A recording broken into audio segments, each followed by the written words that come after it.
Your brain, by some accounts, receives roughly 11 million pieces of information each second, but your conscious brain is only able to process about 40.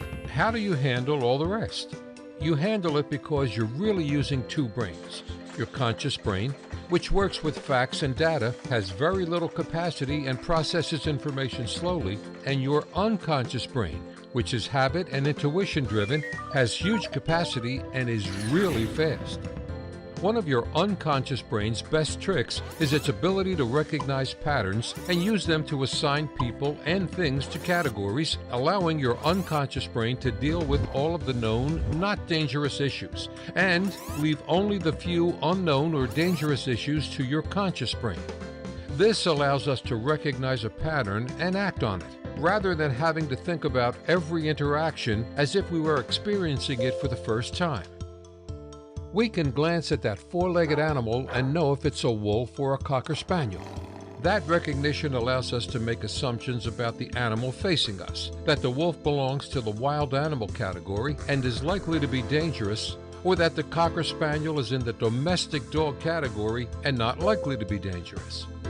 The assumptions we make about these pattern groups are likely to be based on our own experiences, on information we have gained from our culture or background, or from the media we listen to or people we admire.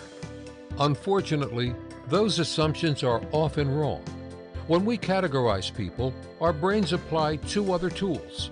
One is affinity bias, a hardwired preference to respond positively to people who look, sound, and act like ourselves.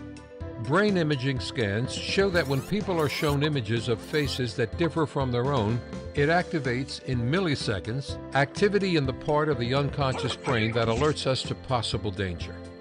This may reflect a survival tool left over from ancient times when danger often came from those outside our immediate group.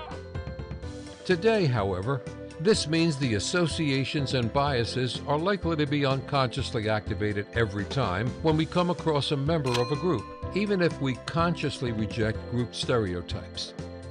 In addition to affinity bias, our unconscious brain categorizes people into groups and then connects those groups to our learned ideas or constructs about what is good or bad.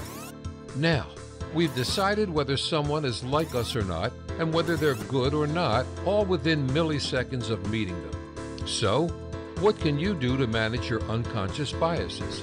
You've already started by just learning about unconscious bias. Now, identify your own biases and address one at a time by building inclusive habits. Remember, if you do not intentionally, deliberately, and proactively include, you will unintentionally exclude.